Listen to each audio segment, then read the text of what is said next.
Candidate number 2, magmula po sa Apali, Pampanga. 22 years old, Hanalin Angulo.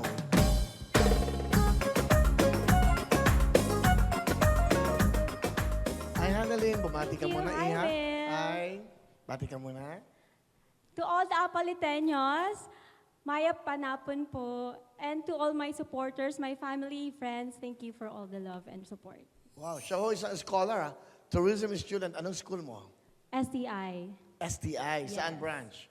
Malolos. Malolos. Ang ganda ng mukha niya, no? Pang-beauty queen. Di ba? Thank Black you. Pilipina. Ano ang dream mo sa buhay mo? Of course, yung makatulong ako sa parents ko. Makagraduate ako, maabot ko yung mga pangarap ko. Gusto ko maging flight attendant. Flight attendant. Yes. So tapos, ano bang business ng family mo? Ang tatay mo na trabaho. OFW, father ko. Asan ang papa mo? Nasa Saudi. Batiin mo, napapanood tayo. Hi, Daddy! Kanina pa lang sa live, sobrang active niya na. Mag-ingat ka po dyan. I love you. Okay, ano pa ng daddy mo? Gerald Tatay Umali. Gerald, bali, ang trabaho niya sa Saudi ay... Itong mga guest na, itong mga candidate, ang hilig bumulo ngayon.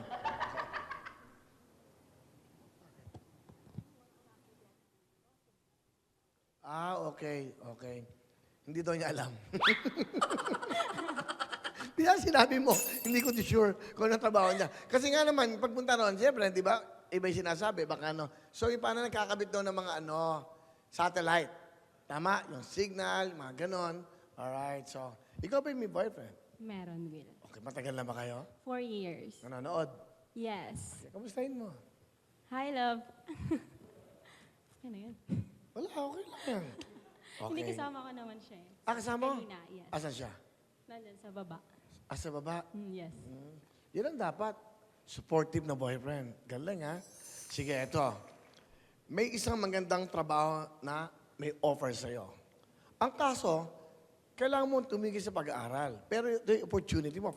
For example, nag-aaral ka ngayon as a student ng tourism, scholar ka pa. Biglang may offer sa'yo na maganda. For example, kinuha ka sa isang pelikula. Pwede ka maging artista, pwede ka ba maging bida. At John Lloyd, ang leading man mo. O, tatanggapin mo ba? O, pagpapatuloy mo ang pag-aaral mo?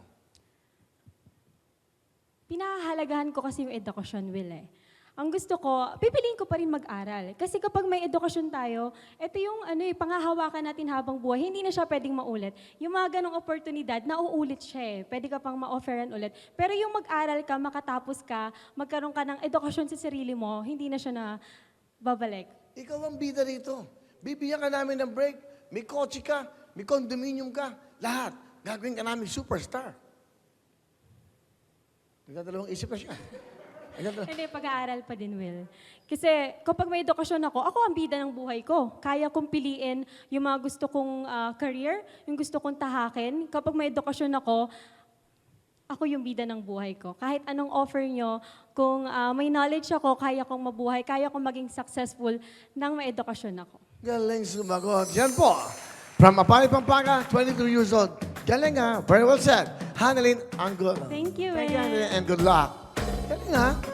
Hello mga kapuso! Ako po si Ipon. Minabati ko unang-una dyan mga kaipo natin, mga kaskwami ko dyan. Nagustuhan nyo ba ang video na to? Marami pa kaming inanda para sa inyo. Mag-subscribe lang sa Wowin YouTube channel. Tsaka, don't forget to hit the, the bell button para lagi kang updated. Yun lang!